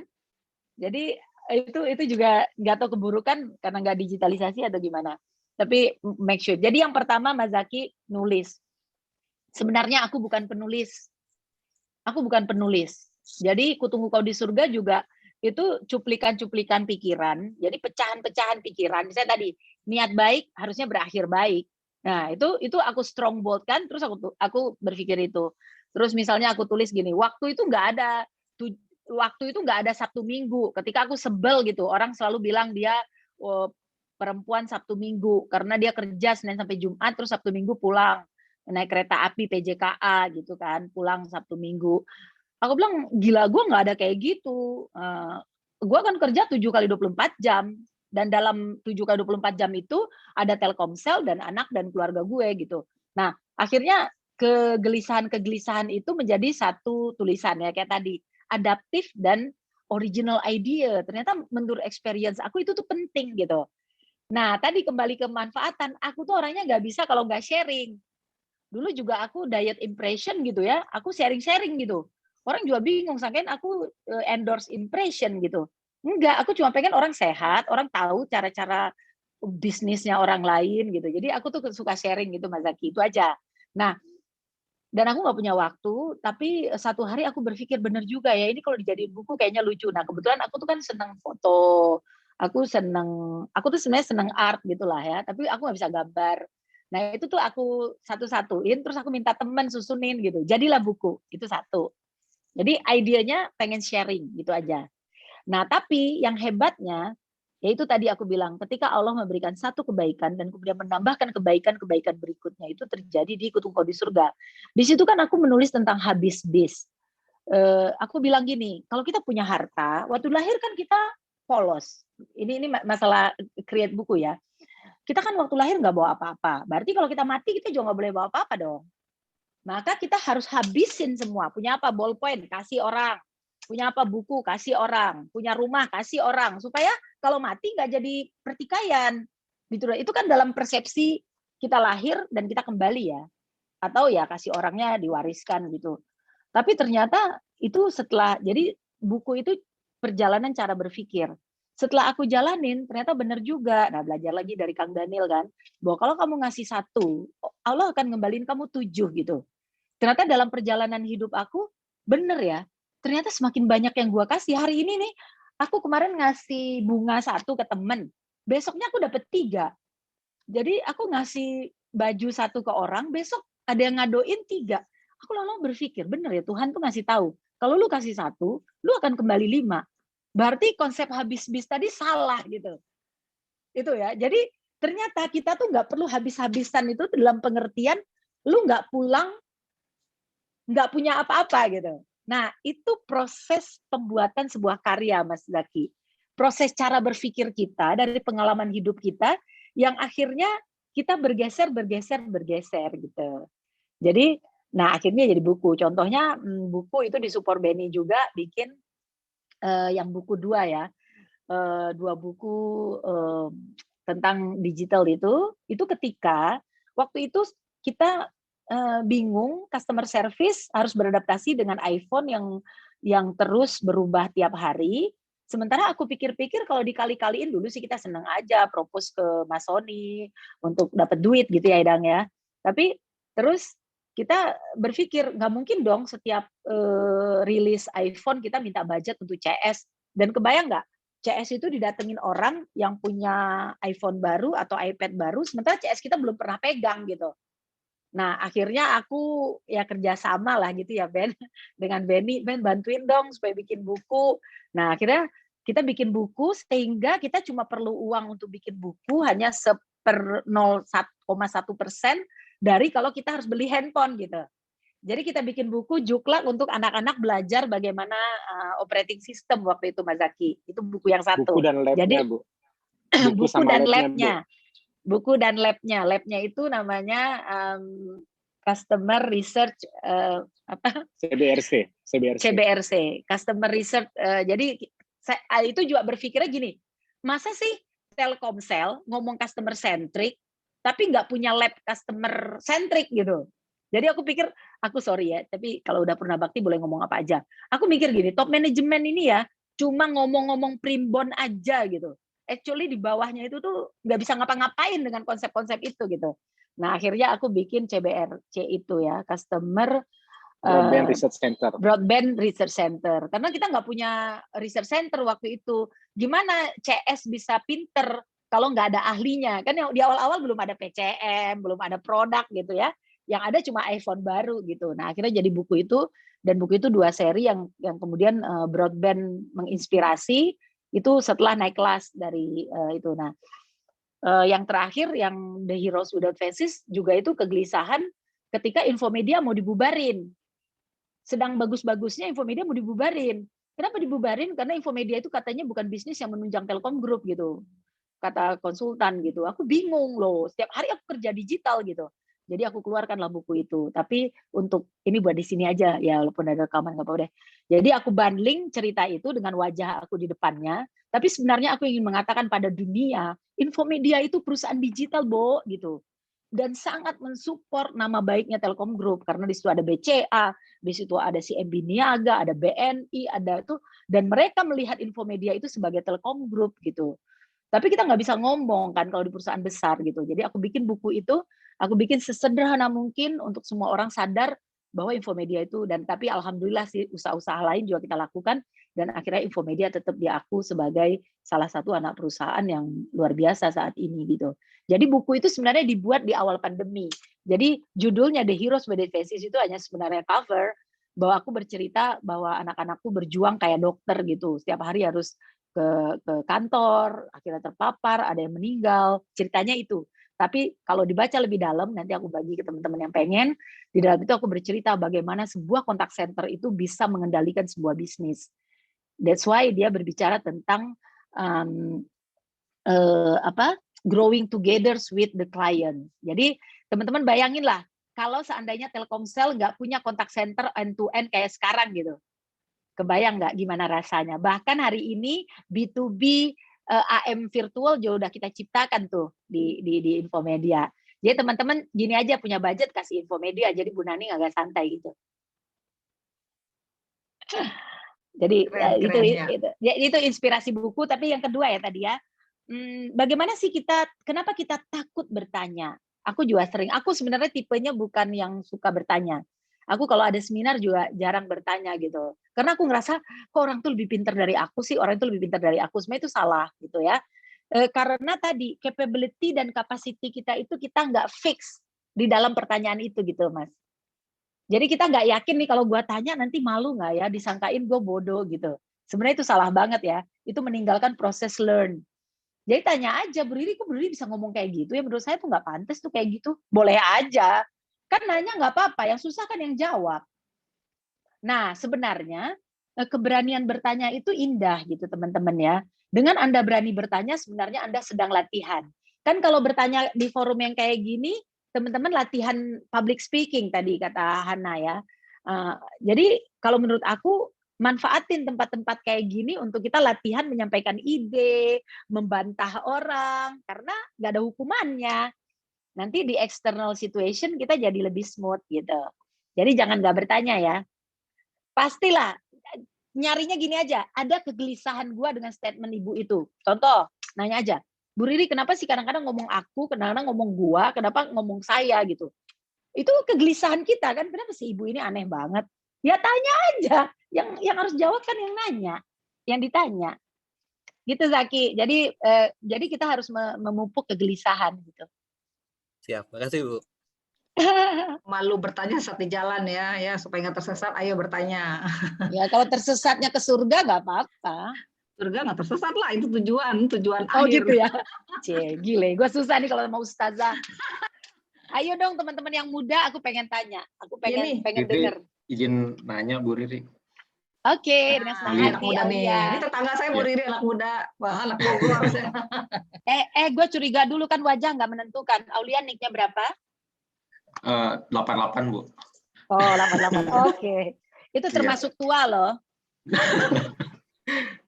Oke Aulia silakan. Iya Bu, tadi saya tertarik sama kata-kata Bu Riri tadi yang bilang kalau niatnya baik itu pasti berakhir baik. Terus kalau niatnya nggak baik pasti berakhir nggak baik gitu kan Bu ya. Itu tapi kan kadang kita juga pasti mungkin teman-teman di sini juga pernah lah ngalamin kejadian kayak yang kita niatnya atau maksudnya itu baik tapi caranya salah gitu. Terus akhirnya malah jadi mungkin berakhirnya kurang baik kayak gitu Bu. Kalau kayak gitu, itu kira-kira kayak gimana Bu? Menurut pendapat Bu Riri. Terima kasih Bu. Tuh. Kalau orang cerdas kayak aku jawabnya sederhana Aulia. Niat baik itu pasti berakhir baik. Itu iman. Itu keyakinan kamu ya. Dan yang menyatakan niat itu baik, nurani. Jadi hati kita tuh tahu kok gue niat baik atau enggak. Tanya aja Kak Idang tuh. Kan ada Kak, kita sengaja ya rencanakan yang enggak baik buat orang itu. Karena kesel gitu kan. Ya kadang-kadang yang kita gitu. Atau kita emang jualan tuh agak ada nipu-nipunya dikit gitu kan. Itu kita tahu banget gitu. Jadi itu satu ya, udah benar ya. Jadi niat nggak ada masalah dengan niat. Nanti Aulia memang butuh proses sampai tahu gue tuh niatnya baik tuh, bener kan? Niat gue baik tuh. Akhirnya Allah menjawab niat gue itu 20 tahun kemudian. Bisa jadi loh, niat itu dijawab 20 tahun kemudian. Aulia, itu proses. Tapi kalau cara yang salah, Aulia itu sangat humanis. Please ya, jangan sampai kamu healing ya, cari dokter-dokter ya. Ini anak-anak muda sekarang gitu. Depresi, frustasi, langsung cari dokter gitu. Nggak ada. Proses dalam hidup ini proses improvement, naik dari satu level ke level yang lain. Jadi kalau kita salah cara, itulah kita mencari gap-nya. Dan dalam proses itulah proses belajar terjadi Aulia. Itulah yang aku lewati di Telkomsel. Emangnya gue nggak pernah salah? Pernah lah, cuma gue nggak ngasih tahu aja. Itu kenapa aku tulis di buku aku Kubangga Telkomsel, aku tulis betapa enaknya orang yang kerja di Telkomsel. Ini jujur nih ya, 72 orang. Lu salah dan merugikan Telkomsel. Telkomsel nggak pernah marah sama lu kecuali atasan lu. Idang bikin event, berapa dong perlu duit? 200 juta gitu. Berapa dapat? Wah, penjualannya segini-segini, udah cerita gitu. Dapatnya cuma 20 juta. Diam aja Idang. Udah Dang, udah Pak tuh fotonya gitu. Tapi dalam hati Idang tahu itu kesalahan gue gitu. Minta ampun sama Tuhan aja. Tapi itu proses belajar yang memang harus dibeli dalam proses bisnis gitu. Dan itu kita tahu banget. Nah, kalau itu kita urusannya sama Tuhan. Jadi teman-teman harus bedain ya. Kesalahan yang nggak kita sengaja, itu proses belajar kita sebagai manusia. Tapi kalau untuk perusahaan, karena kita dititipin amanah, kita harus sangat careful. Jangan sampai salah. Tapi kalau sampai salah, kamu harus review. Harus berani angkat tangan. Gua salah. Harusnya tadi nggak kayak gitu ya, Bu. Di Infomedia aku ngajarin teman-teman gitu. Bu, tadi itu kenapa kita ngomong kayak gitu ya sama kliennya? kenapa slide kita nggak ditambah slide yang ini ya Bu ya? Aduh, tadi itu kita nggak gitu. Jadi itu proses belajar dan kita sebagai atasan harus mengapresiasi mereka atas kejujuran itu. Mungkin itu yang nggak ketemu. Proses yang salah dinyatakan salah oleh atasan, itu salah. Proses kesalahan itu adalah proses improvement. Dan kalau orang nyaman tidak pernah dibilang salah, itulah yang terjadi di kita-kita yang demotivasi. Kita selalu merasa benar, dan once kita dibanting dikatakan salahnya udah beruntun, kita nggak bisa lagi mengimprove. Improve itu kan bertahap, Aulia. Improve itu bertahap. Nggak bisa tiba-tiba improve-nya udah 10 tahun salah gitu. Nggak bisa, susah banget ngerubah mindset. Karena kita ngerasa, nah paling bagus ya dalam konsep development peoples, aku selalu bilang ke anak-anak muda, kamu jangan tiru aku yang naik pangkat setelah 7 tahun. Gradual aja, aku manajer 7 tahun. Itu bukan karena aku nggak, karena mereka takut mindahin aku ke Jakarta karena anak-anakku kecil. Itu 7 tahun ya. Kamu kebayang nggak kalau di zaman kalian 7 tahun jadi manajer tuh udah pingsan gitu. Yang dikerjain itu lagi. Konsep leadership-nya nggak dapet gitu. Nah, gimana caranya kita supaya eksponensial? Kita justru harus tanya sama orang, lu nggak suka gua apa? Menurut lu yang jelek dari gua apa? Kalau setiap hari, setiap minggu kamu lakukan itu, kamu akan moving eksponensial. Kalau aku lihat nih teman-teman yang ada di frame ini ya, kalau nggak eksponensial, pasti itu faktor nyaman. Nggak pernah bertanya tentang kekurangannya terhadap teman-teman di sekitarnya. Dan itu prinsip people development yang sederhana. Kalau lu pengen cepet moving, cari teman, ajak makan siang, lu traktir dia. Bilang, menurut lu yang jelek dari gua apa? Kamu catat, terus kamu besok berubah, udah naik kelas. Dan naik kelas itu jangan pikir pangkat ya. Naik kelas jangan pikir pangkat. Kalau kamu pikir naik kelas pangkat, jadinya nanti pensiun, demotivasi, kehilangan jabatan. Tapi naik kelas itu bagaimana kita mampu menyelesaikan satu persoalan atau menyelesaikan kekurangan-kekurangan kita menjadi sempurna gitu. Dari satu waktu ke waktu yang lain. Gitu Aulia. Jadi salah cara itu bukan haram gitu ya. Asal nggak disengaja. Kalau Idang sih sering sengaja dia. Gue lagi. Makasih Harus Bu ada Riri. dong kembang. Iya. Iya. Oke nggak Aulia? Kamu Oke. kok nggak ngasih komentar setuju atau nggak setuju? Setuju Bu. Tadi proses ini lagi tadi yang jawaban Bu Riri yang masalah cara atau cara yang salah itu proses itu saya setuju banget sih Bu. Ya Jadi karena yang- cara itu datang dari bagaimana kita sekolah, bagaimana latar belakang keluarga kita. Dan itulah kenapa kita bersama di kantor. Kalau kita kerja di rumah sendiri-sendiri kan kita pakai cara kita. Itu yang disebut dengan sinergi ya, 1 tambah 1 besar daripada 2.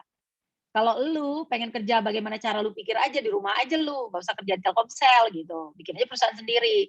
Jadi kenapa kita 72 orang ini harus menghasilkan seakan-akan yang kerja 2.000 orang. Itu konsep sinergi gitu, that's why a team gitu kan. Baik, makasih Bu Riri. Keren. Ya, jadi ayo Li, jangan takut berbuat salah Li. Itu proses belajar. Bikin salah terus. Tapi jangan salah melulu. Enjun raise hand. Yo, Bang Anjun, silakan. Ini MC kondang kita, Mam. Hey, MC Kondang, maafkan aku nggak lihat tadi. Enjun, gimana? Ya, Jun.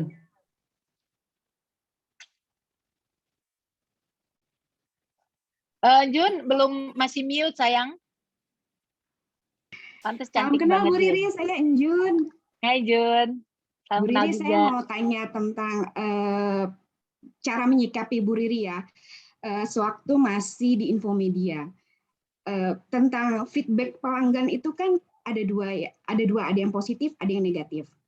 Dan untuk feedback yang negatif itu ada yang natural karena dia tidak puas, tidak sesuai dengan SLA, dia tidak mendapatkan apa yang diharapkan.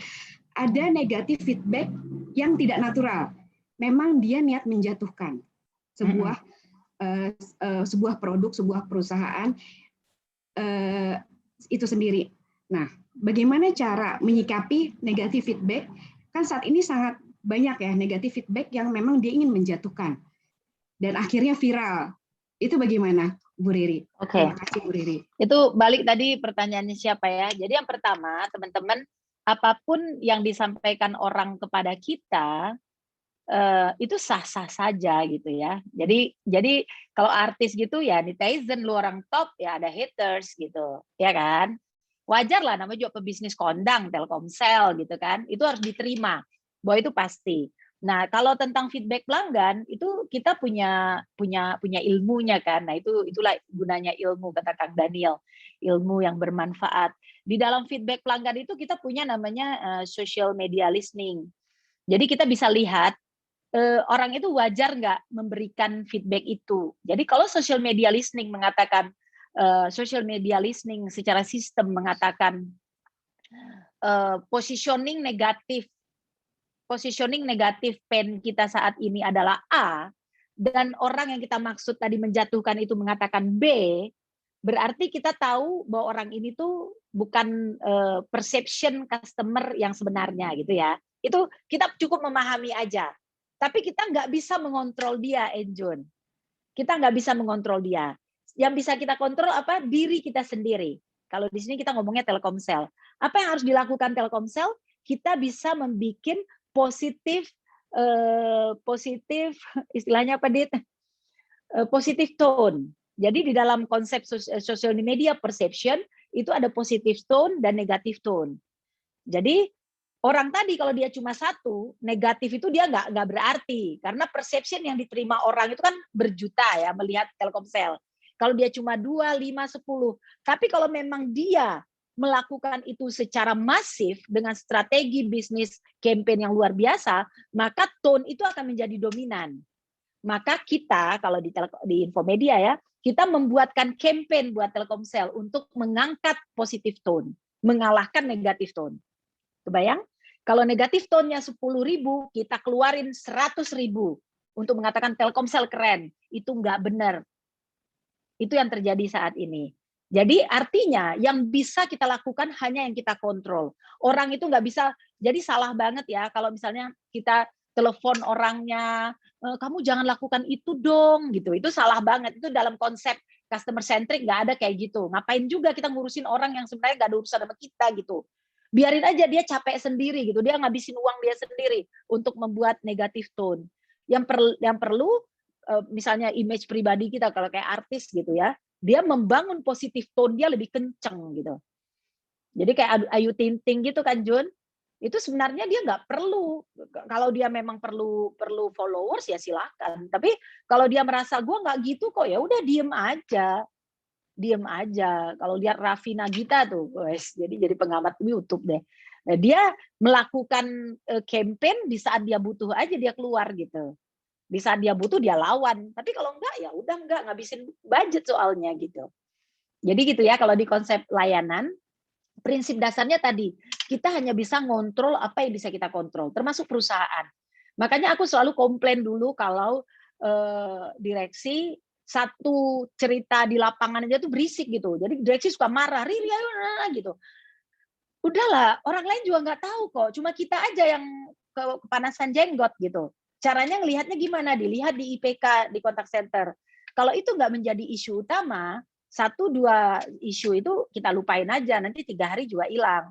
Tapi kalau misalnya orang komplain Bilko gitu ya, ternyata di isu utama di kontak center, sebagai referensi itu isu utama, baru ini kita datengin orangnya, kita baik-baikin. Berarti orang itu berpengaruh dan itu memang Telkomsel salah gitu. Gitu sayang. Tapi kalau misalnya dia cuma niatnya black campaign, cuekin aja buat positive tones. Dan itu udah ada mesinnya sekarang Mbak Enjun. Pakai mesin. Canggih, ada robotnya. Mesin pendeteksi gitu, Bu. Hah? Mesin pendeteksi. Ada. Jadi kita bisa tahu di mana orang, aku ceritain ya, Telkom Group dalam positioningnya hijau, positif itu hanya di titik-titik Telkom Group. Aku belum lihat Telkomsel. Jadi nggak boleh nih misalnya Telkomsel lah. Telkomsel itu hanya bagus di titik-titik Telkomsel. Berarti cuma Telkomsel yang bilang Telkomsel bagus gitu. Maka harus kita bikin titik-titik itu merata. Itu para ahli meninjau tiap hari itu. Excel tiap hari lihat. Telkomsel tuh hijaunya di mana di sosial media. Nah, dia akan campaign juga di hijau-hijau itu. Tapi kalau kita cuma muji-muji diri kita sendiri ya, kalian perhatikanlah iklan-iklan kita ya. Jangan, itu nggak penting. Yang penting yang beli muji-muji kita, itu yang penting. Habis uang kita nanti. habis uang kita nanti. Uangnya bagi aja ke karyawan buat bonus. Terbukti di Social Baker kita dapat penghargaan ya, Mam. Keren. Terima kasih Bu Riri. Ya, Enjun. Jadi jangan kontrol orang lain ya, kontrol aja diri kita biar kita tetap keren. Gitu, Jun. Jadi Oke. Jun, di Social Baker itu Telkomsel dapat penghargaan internasional. Mami Riri yang dapat penghargaan ada di slide-nya Mami Riri tadi. Jadi itu terkait di sosial media itu kita juara internasional luar biasa, terbaik. Ya, Mam? Wah, boleh cerita tuh, Mam, yang itu, Mam. Cobalah dikit biar teman-teman tahu. Jadi social bakers itu sebenarnya kita itu kan gini, melayani aja dengan hati gitu, melayani dengan baik. Tapi kemudian si social bakers itu dia adanya di Praha kan, di Praha. Dia itu apa ya? Orang-orang yang ya namanya juga kreatif, ide kreatif dia adalah gini, mau bikin award itu kan dia dapat nama gitu ya. Setelah dia bikin award, terus dia bikin sistem itu yang sistem untuk memberi nilai itu yang dia jual gitu. Nah, caranya gimana? Nah, dia harus nyari di dunia ini siapa aja sih yang bagus-bagus gitu. Nah, tertangkaplah layanan kita. Kenapa layanan kita tertangkap dia tanpa kita minta? Karena customer base kita tinggi. Dia terkejut kok ada kontak center yang melayani puluhan juta gitu pelanggan, jutaan per hari gitu. Jarang di dunia orang yang mau ngangkat telepon untuk jutaan dan bayar orang untuk itu gitu. Itu sih sebenarnya kita pertama terkenal di Social Bakers. Nah, terus dia ngubungin kita, terus dia bilang kita mau ngasih kamu award. Award apa? Kamu tuh terbaik loh di dunia. Karena dari sekian ribu yang kamu angkat, cuma 2% yang nggak kamu angkat gitu. Yaitu biasanya sistem ya, kalau lagi ada gangguan. Oh, ternyata ada ya, kita jadi belajar. Oh, ternyata di dunia ada kayak gitu ya, penilaian kayak gitu. Ya udah kita ikut sekali lah, ya syukur karena sekali dapat direksi pengennya terus-terusan gitu. Ya seneng lah aku ke Praha sering sampai punya rumah di sana 3. Aku juga pernah loh. Aku juga pernah loh Praha. Iya ya. Ya, tapi itu bagian dari apresiasi. Sebenarnya aku pengen kasih tahu teman-teman ya, kalian harus berpikir internasional, bukan perginya. Sehingga kita bisa bilang, gua tuh udah kelas dunia gitu. Makanya sekarang kan CCW ya, Contact Center World, aku pengennya banyak Telkomsel ikut. Pengen banyak juga perusahaan-perusahaan besar kayak Pertamina kemarin 7 ikut tuh gold semua. Ingin mengatakan karya kita itu, kita kan sering gini nih, baju tuh kita selalu melihatnya Tanah Abang gitu. Ya padahal banyak juga desainer kita yang bagus. Tapi Tanah Abang bukan yang nggak bagus loh. Tanah Abang punya segmen tersendiri. Nah kita tuh nggak pernah tuh melihat karya-karya kita itu sebagai masterpiece terhadap point of view yang berbeda. Nah, dengan kita bawa ke kelas dunia, di situ semua ide apa aja dari yang receh sampai yang keren itu dikasih gold gitu loh. Asal original idea. Di situ aku dapat kata-kata original idea. Kenapa Telkomsel setiap tahun dapat gold? Karena semua ide yang dibawa ke sana itu aku sortir dulu harus original idea. Banyak sekali orang cuma cerita gitu, berkhayal. Kalau melayani customer kayak gini, terus dibikin skenarionya, caranya gini. Kalau yang kita bikin enggak, ya memang case-case yang ada di layanan Telkomsel gitu. Jadi yang dinilai itu original idea. Dan kita juga ngajarin anak-anak kita bahwa apa yang dia kerjakan itu bisa loh dibawa ke Eropa gitu. Bisa cerita depan bule-bule gitu kan. Walaupun mereka jungkir balik juga latihan bahasa Inggris.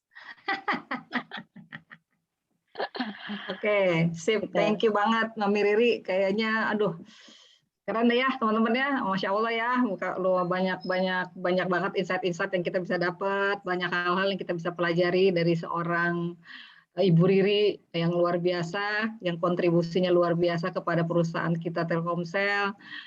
Semoga Mami Riri tetap sehat, tetap bisa berkarya, jangan berhenti berkarya, Mam. Karena kita masih menantikan karya-karya selanjutnya. Mungkin karena waktu juga ya, Mami ya, mohon maaf. Ya. Jadi minta sedikit closing dari Mami, pesan-pesan lah untuk kita ini yang masih berkiprah di Telkomsel. Semoga bisa juga mengikutilah prestasi-prestasi yang bisa kita kontribusi untuk Telkomsel. Silakan, Mam. Ya, yang pertama teman-teman thank you banget ya. Aku Kak Idang, Mas Zaki, aku terapresiasi banget. Jadi ini sebuah kemanfaatan kalian yang udah ngajak aku share di sini.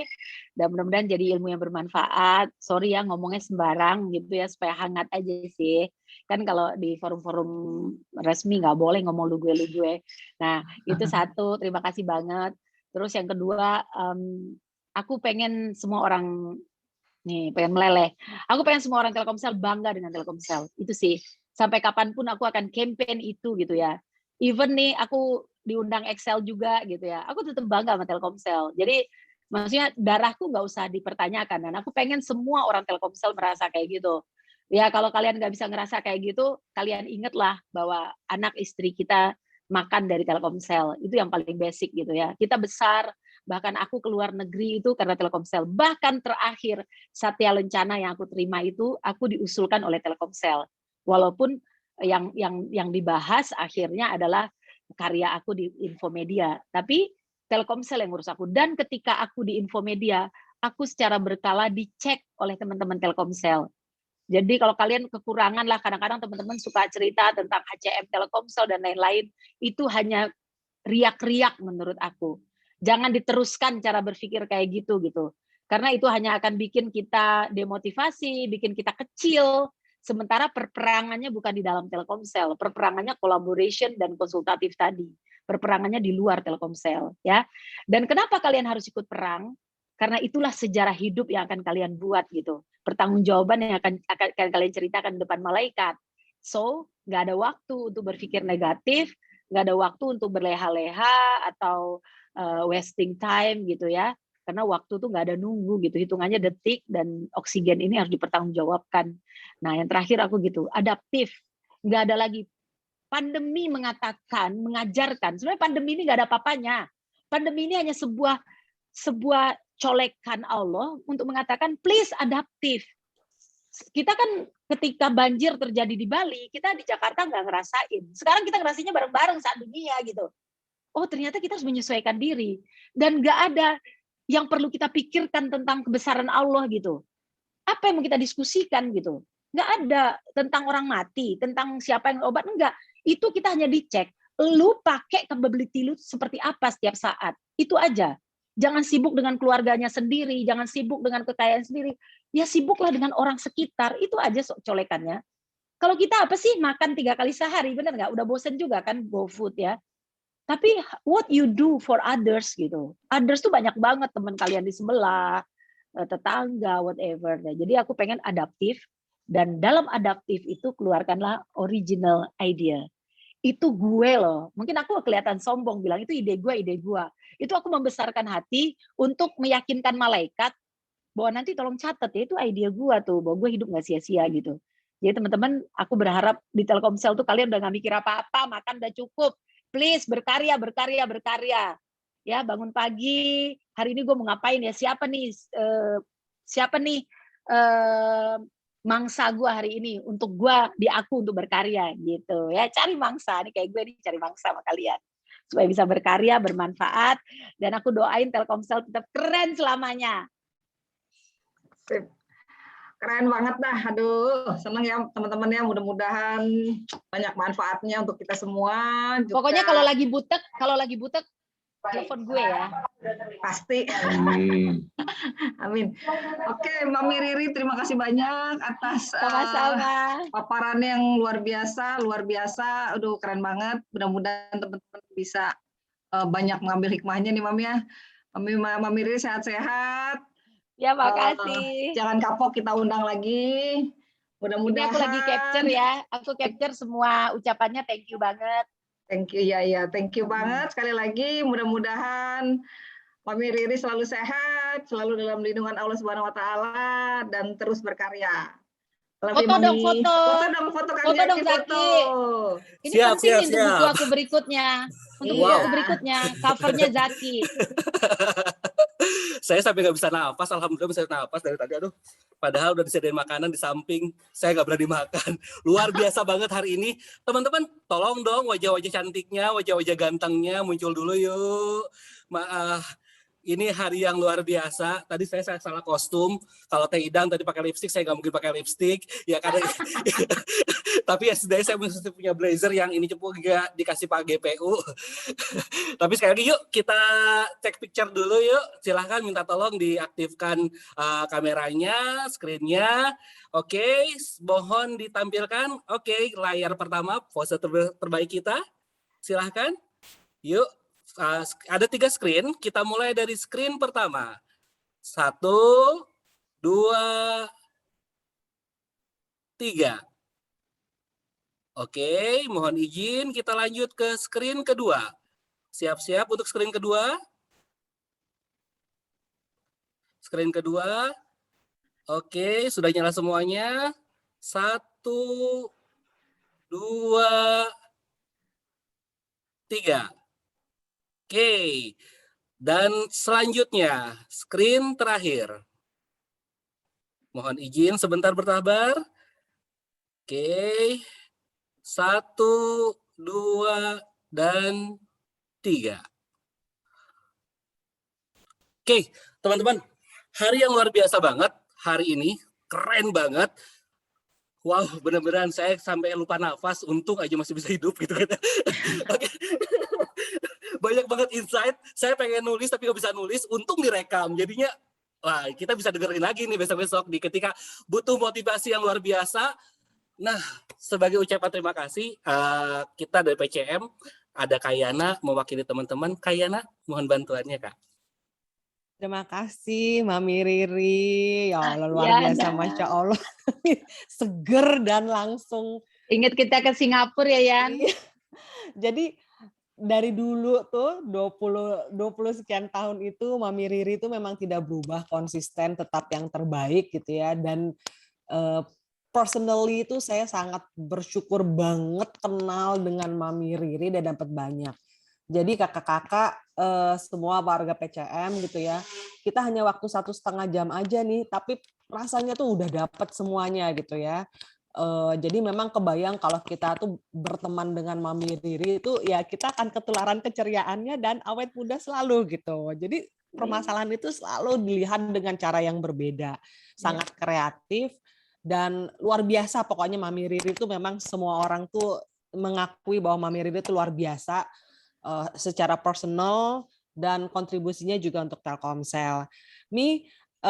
Jadi aku mewakili Kak Cumi, kebetulan Kak Cumi sedang meeting dengan Pak Sigit, mengucapkan terima kasih banyak atas kehadiran Mimi bincang-bincang kita di Partner Channel Management Friday Talk hari ini.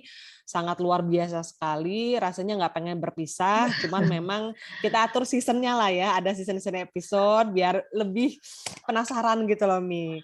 Jadi ya, nanti ganti topik ya, kapan-kapan ganti topik ya. Luar biasa, pokoknya so happy today gitu ya. Jadi imun booster langsung lupa kalau sekarang tuh lagi pandemi gitu. Ngobrol-ngobrolnya seru banget. By the way, aku terakhir kan Director Solution ya. Jadi aku senang kalau teman-teman punya perlu ide kreatif solution, aku senang ikut share. Jadi kalau ada small group cari solution buat klien, tanya gue. Siap, pokoknya trustable lah. Ya, trustable. Iya Mi, jadi sekali lagi terima kasih banyak. Sama-sama ya Nat. Kita mohon maaf kalau ada kekurangan. Semoga Mami sehat selalu, keluarga juga sehat selalu, sukses selalu, terus berkarya untuk diri sendiri, untuk keluarga, untuk teman, dan untuk bangsa Indonesia. Demikian Mi, terima kasih sekali lagi. Wabillahi taufiq wal hidayah. Wassalamualaikum warahmatullahi wabarakatuh. Waalaikumsalam warahmatullahi wabarakatuh. Sehat-sehat semua. Pengen buku, ngasih alamat ke Mas Zaki. Siap. Nanti aku kirimin, atau kasih alamat Mas Zaki, nanti aku kirim Mas Zaki yang bagi-bagiin. Siap. Nah, gitu aja biar Kang Zaki aja yang bagiin. Ya, yang pengen ya. Ada 3 rekor tercipta hari ini. Yang pertama, rekor pernahnya termajak terjadi hari ini. Luar biasa. Keren ya. Rekor kedua adalah ternyata ini waktu terpanjang. Jadi saya mohon maaf Ibu Riri. Kemarin kita 1 jam ya. Ternyata ini rekornya luar biasa. Bener banyak banget gitu kan ya. Dan saya yakin teman-teman sebenarnya pengen naik terus gitu kan ya. Gak cuma saya. Rekor ketiga ya saya cuma pribadi kaget kemarin waktu Teh Hidang, saya minta nomornya Bu Riri. Kenapa? Saya tuh cari di Moana gitu. Kok nggak ada? Karena saya kira masih ada di Moana. Jadi benar-benar wow gitu. Kok bisa sudah nggak ada di Moana gitu. Saya masih nyari-nyari loh di Moana. Dan nggak ada beneran. Ya, itu kejutannya. Oke, sekali lagi Ya. makasih banyak Bu Riri. Makasih banyak buat waktunya. Makasih banyak buat sharingnya. Insight-nya banyak banget. Dan ya apa lagi ya, saya pengen juga terus-terusan, tapi ya waktu kita sudah Ya, ada nomor tugas ya. handphone aku ada di Mas Zaki, ada di Yap. Teh Hidang, di Diana. Anytime teman-teman apa aja bisa aku bantu, aku akan selalu siap. 0811 20 3470. Itu benol aku loh, sekarang udah nggak benol. Aduh, See you ya. hari ini saya akan dapat banyak WA yang minta buku nih. Oke. Iya, iya. Makasih Bu Riri. Iya, sama-sama. Ya, terima kasih Kang banyak Bu Riri. Beni. Dan buat Thank you, teman-teman, Mas. Mardiono. Terima kasih, Oh, Bu. ada Bu Mardiono. Riri. Thank you, Iya, Mami. Kang Dedi, Sehat-sehat iya. selalu. Iya. Kan, Bu Riri.